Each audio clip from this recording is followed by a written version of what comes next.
tout le monde, je vous propose une petite vidéo sur le grand oral pour vous donner des idées. Essayez d'en parler à votre professeur de mathématiques.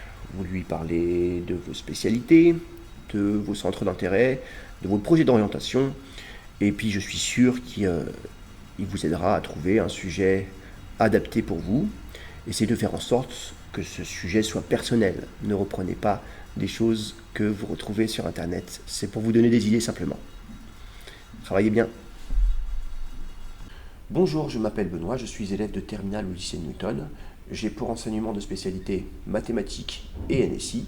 Et pour cette épreuve du grand oral, j'ai décidé de vous parler de suites. Ce chapitre m'a beaucoup intéressé parce que les suites permettent de modéliser un certain nombre de phénomènes dans divers domaines, en sciences naturelles, en économie et en probabilité notamment. Donc, ma problématique est la suivante: comment utiliser les suites pour déterminer une valeur approchée de racine carrée. J'en ai parlé à mon professeur de mathématiques, donc je lui ai parlé de mes centres d'intérêt, de mes spécialités, et il m'a proposé donc ce sujet d'étude. Je lui avais demandé en fait comment est-ce qu'on peut faire pour connaître comment faisaient les hommes avant d'avoir des calculatrices pour déterminer des valeurs approchées de racine carrée. Dans un premier temps, je vais vous exposer la méthode de Héron, qui est une méthode utilisée par les mathématiciens grecs de l'Antiquité. Et dans une seconde partie, je vais exposer la méthode de Newton, qui est une méthode plus moderne, qui permet de déterminer des valeurs approchées de zéro d'une fonction, d'une variable réelle. Héron d'Alexandrie est un mathématicien grec du IIe siècle après Jésus-Christ. On ne connaît pas grand-chose sur sa vie, mais on sait qu'il a, dans un de ses ouvrages, il expose cette fameuse méthode qui permet d'obtenir des valeurs approchées de racine carrée.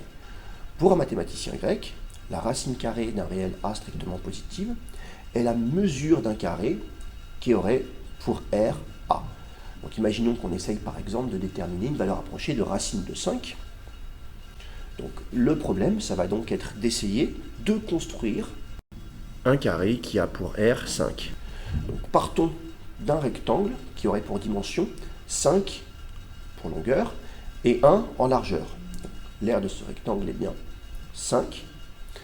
On va essayer, en partant de ce rectangle, de construire un deuxième rectangle qui aurait pour longueur U1, qui va être la moyenne arithmétique des dimensions du précédent rectangle, et pour largeur, afin de conserver une aire égale à 5, on va prendre 5 divisé par la longueur.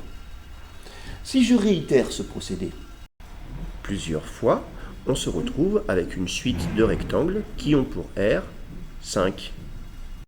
Et les formes de ces carrés vont les formes de ces rectangles, vont se rapprocher de la forme du carré. Donc on obtient une suite de longueurs qui converge vers racine de 5, ce qu'on appelle la suite de Héron. 15 siècles plus tard, le mathématicien et physicien Isaac Newton publie une méthode qu'on appelle la méthode de Newton, qui permet de déterminer des valeurs approchées de 0 d'une fonction. Considérons par exemple la fonction moins x cube plus 2x moins 5. Cette fonction, elle admet une valeur x0 qui vérifie f de x0 égale 0, mais il est très difficile d'obtenir par le calcul une valeur approchée de ce x0. Donc on va considérer par exemple c de f, la courbe représentative de cette fonction, et un réel x0, en supposant que la dérivée de cette fonction ne s'annule jamais. On va tracer donc la tangente AC de f en x0. Puisque la dérivée ne s'annule pas, cette tangente va croiser l'axe des abscisses en un réel x1. Je considère maintenant le point de C de f d'abscisse x1 et je vais réitérer mon procédé. Donc je trace une tangente AC de f en x1 qui va croiser l'axe des abscisses en x2, etc. La suite xn, ainsi définie, eh bien, elle va converger vers le 0 de la fonction f.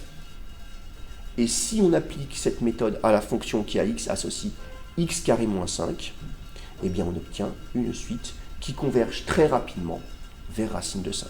Ce que j'ai trouvé de très intéressant, c'est que si on prend x0 égale 5, alors on retrouve la suite de Héron, alors que c'est une méthode qui est beaucoup plus ancienne.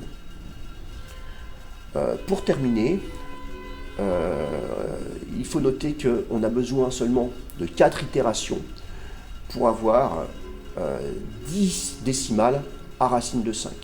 Avec 9 itérations, on a plus de 200 décimales. Donc, la méthode de Héron, la suite de Héron, est une suite qui va converger très rapidement vers la racine carrée. Alors, on l'a fait avec racine de 5, on pourrait le faire avec d'autres racines carrées. On n'a pas fait tellement mieux en tout ce temps.